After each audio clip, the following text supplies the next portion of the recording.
Good morning, good afternoon, good evening, wherever you are, and welcome back to this series of talks on death and impermanence. This is the fifth one in that series in an overall larger set of talks on the 4 ways of changing the mind. And today we'll carry straight on from where we left off in the last talk. We'd started on these 9 classical meditations about death, and we'd covered the first 3, and they were about the certainty of death itself, the certainty of the fact that we'll die. And today we go on to the next 3 contemplations, which are about an uncertainty, the uncertainty of the time of death. So it's certain that we'll die, but nobody knows when. So there are 3 topics which help us to understand this uncertainty of the time of death. What are they? Well, the first one is that human life is undetermined. The second one is that there is no one thing in a human body that determines the lifespan. And the third thing is that there can be all sorts of causes of death.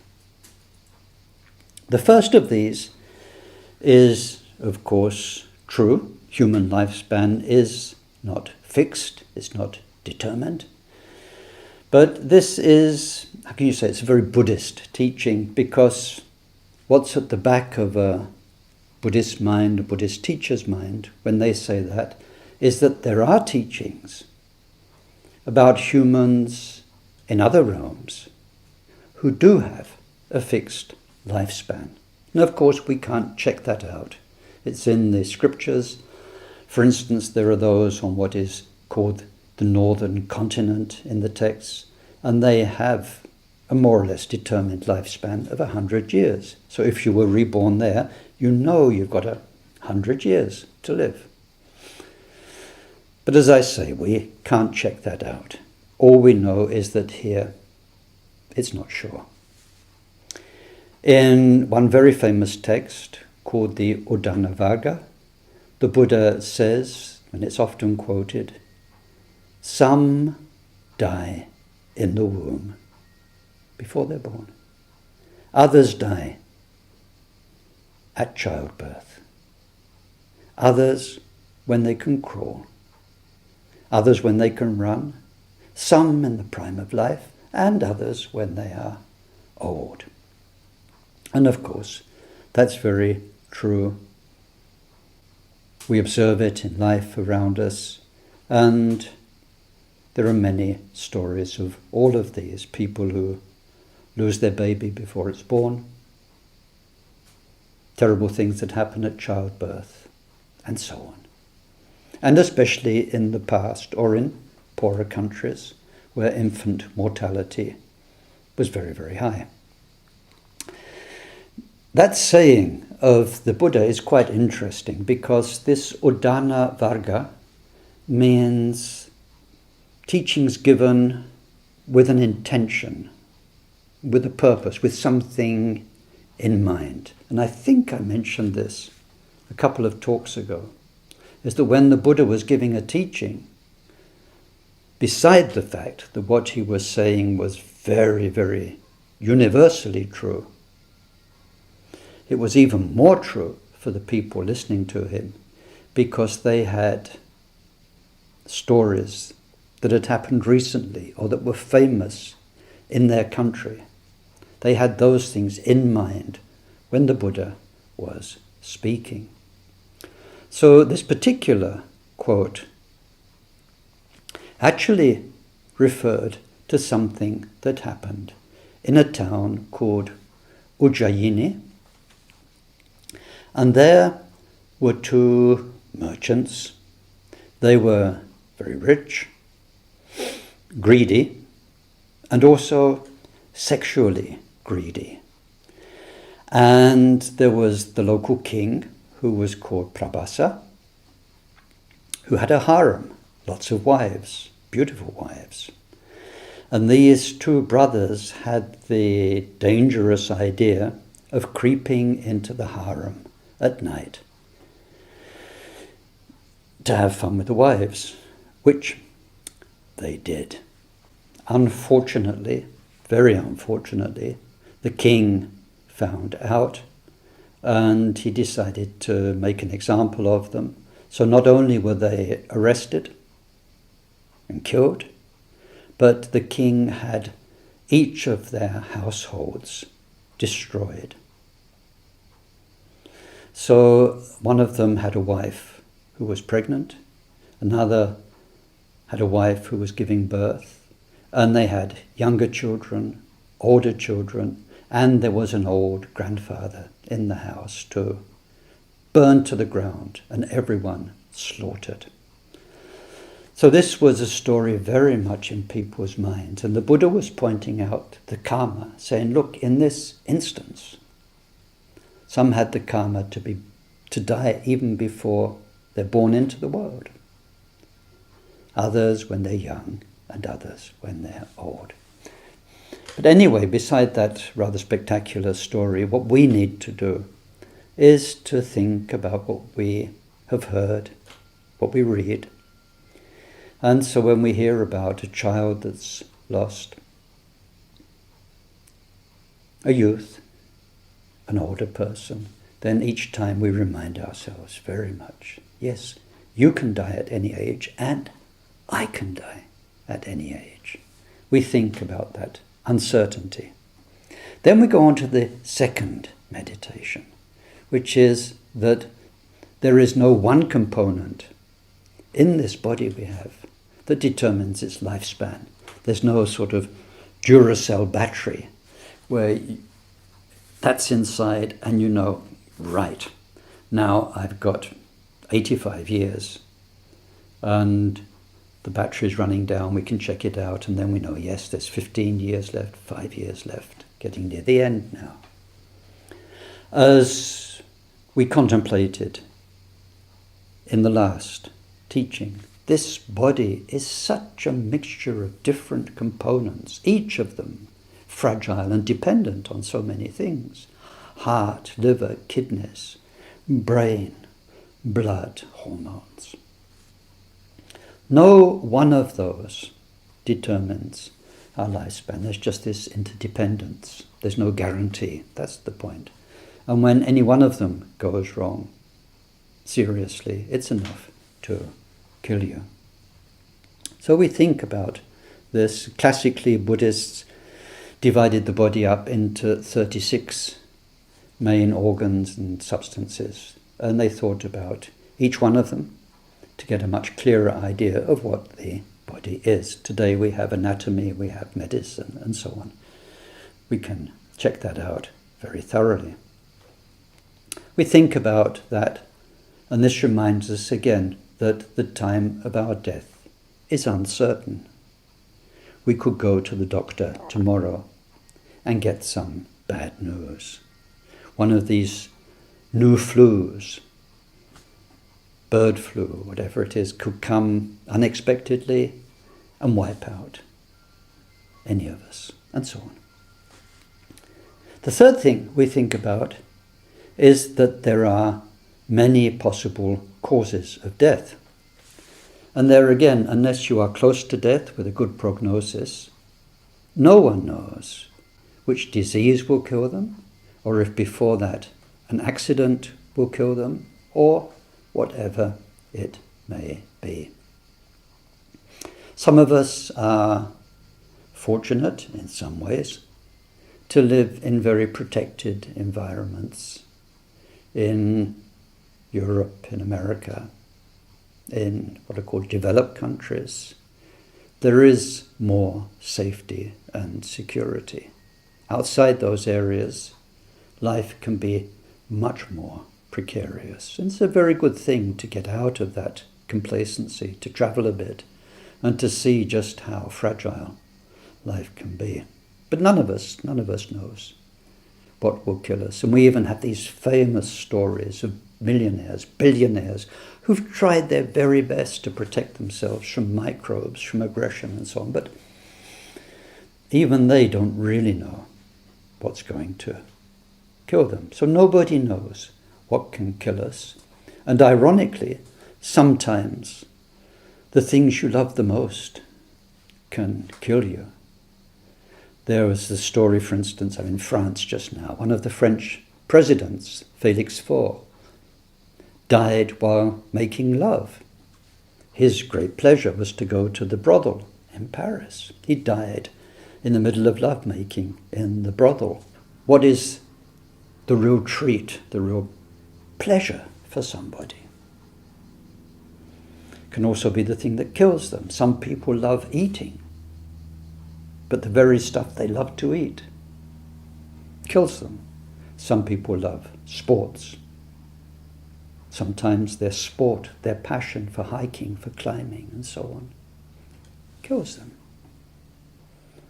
None of us knows what will be the cause of death. And when you look at anything, it's a bit paranoid, but actually almost anything could kill you.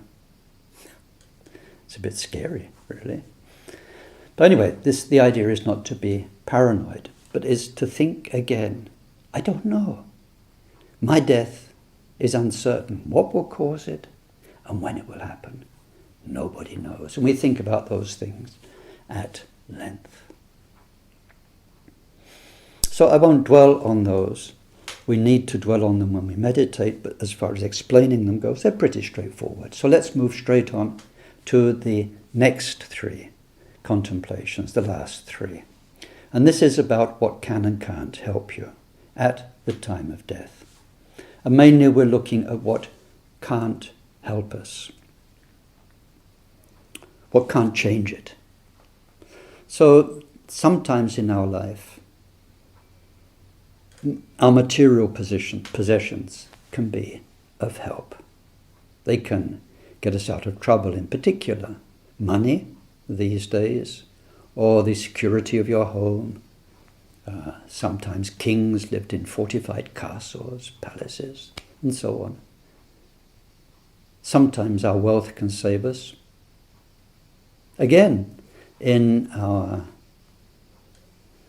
industrialized, so-called developed societies, they do save us. You realize this when you travel to countries where people can't afford healthcare. They can't afford the medicines, they can't afford to eat properly, and so on. So sometimes our possessions while we're alive really protect us, help us, can get us out of trouble. But when the time of death comes, they can do nothing. Nothing at all, not even a little bit. When you've got to go, and then your wealth can't go with you. It will be of no more use. And then the teachings say when we think about this, we take advantage of that fact to also think about the fact that wealth and possessions, they're not always a blessing, because we have to, first of all, struggle to get them. Then we have to protect them, insure them, fix them when they go wrong. Sometimes, and we see this if we have a home, a garden, a car, objects, they can cause us lots of stress, lots of expense, and looking after them takes up a lot of our time. They give back pleasure, but also it's not just 100% bonus. Even while we're alive, these things are a mixed blessing at best. But at death, no matter how rich you are, and so on, none of that can prevent what is going to happen. The experience is, as death comes on, death itself, and then afterwards, very definitely, those possessions will be long gone, like last night's dream. So we think about that a lot And as always with these meditations on death and impermanence, they're there to disintoxicate us from our over-involvement with, in this case, objects, material wealth. Second thing we think about are friends, relatives, family. Again, they can be of tremendous help while we're alive, especially when you're young. Parents, family can be a great support financially, emotionally, in many ways. They get us launched in life, and sometimes later on as well. We fall back on them in many ways for help. But even though they might gather around your deathbed, you are alone to face death. They give you love and comfort and prayers, it's true, but that is a time when your cosmic loneliness really comes home, and as your mind and your consciousness is gradually cut off from your body, the elements of your body, your awareness of what's around you, and it withdraws inside. None of those can come with you, hold your hand, help you. You are alone.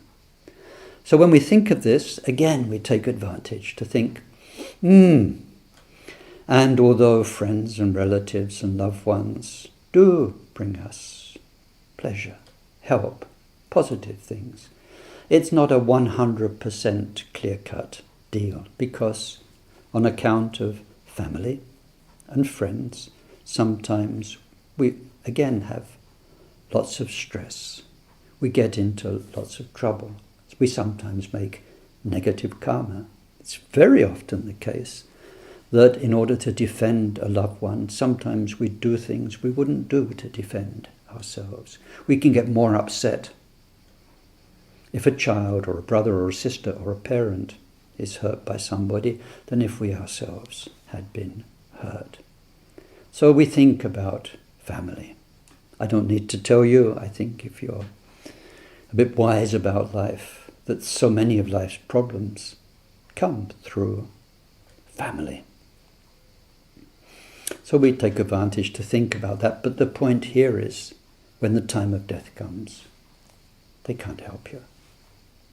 Then the last thing is one's own body, it says, but there it doesn't just mean your physical body, it means you, everything you are in life. We've dealt with material possessions, other people, now it's about you. Your intelligence, your eloquence, your strength, whatever skills you may have developed, maybe even been very proud of, very famous for in your life. Which ones can help you face death? Your physical strength, if you've been a very strong, athletic person, can't help you. Even the greatest fighter can't overcome death. Your eloquence, you won't be able to talk your way out of it. Even those very clever talkers, even the most oily-tongued politician, the best debater, whatever it is, you're not going to persuade death to maybe come back tomorrow or a year later. Your intelligence, however much you know in the ordinary sense of knowledge, if you're a great expert in whatever it is, will that help you face the end of the story? That's what we're talking about, death. This whole story of life will come to an end. It will all disappear, and we have to face that fact. Will any of that knowledge, any of that physical strength, any of that beauty, whatever it's been, whether we've looked after our body, tried to make it attractive, beautiful, none of that will help us face that mega experience of the end of this and then the beginning of whatever follows afterwards. And again, we take advantage to think of the fact that also this body, although it's our precious human life, it's the basis for life. It also is not 100% clear-cut, all positive. We've had to feed this body, house it, protect it in all sorts of ways. That's caused us a lot of stress. It's taken a lot of our thoughts and mind times. It's taken a lot of energy. Sometimes we've had to work for 40 years doing something we don't really like, just in order to keep the body alive and supplied with what it wants.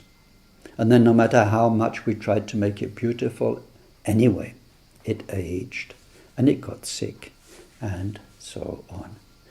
But we think when the time of death comes, this body can't help us. We're going to leave it behind, move into a mind body like a dream body for a while, and then be conceived in some other life somewhere. We think about that. So now we've covered the 9 classical meditations. We give them time. Now, with all these meditations on the 4 ways of changing the mind, what we're thinking about is the way things are. We're not trying to psych ourselves into some Buddhist attitude. On the contrary, we're trying to discover life as it is, mind as it is, with a bit of help from the Buddhas, it's true, and the Lamas and the teachings. But the conclusions should come out of the facts themselves. We're not trying to hypnotize ourselves into beliefs. That's the point. Just by becoming more awake, more aware of how it is. And in this case, with death, how it is, it's definite we will die. The time of death isn't definite, it's not certain, it's unknown. And that when that happens, these things in which we invest ourselves, morning, noon and night, material possessions, passing friendships, family, our own body, none of that will help. We think about that, and then the conclusions are a change of attitude, a change of mind. And that's what it's all about. Now what we'll come to next time, because there we'll finish for today, is then what does help you at death. What does help you at death is the basic goodness in your heart that you've cultivated in this life. That's one thing. That will go with you. The meditation skills you've developed in strength and peace, that will help you at death, through death, after death, and it will go with you into the next life. The good karma you've made, well, all the karma you've made goes with you. So what will help you is the power of the good karma. No one can take that away. If it's been done well, dedicated, shared, nothing, no one can take it from you. That will go with you as your best friend for your future lives. So we'll look at that, and then we'll go on to the more general meditations about witnessing the end of life, death, in other people, in animals around us, and applying that to ourselves. This is a very powerful, perhaps the most potent contemplation on death. But we need to go through these 9 reflections first, in depth, give them the time, so that we are prepared for that next step. Thank you again for listening. I can't tell you what a joy it is to try and share the Dharma teachings with you. And so between now and the next talk, meditate well, live well. I wish you long life, good life, happiness.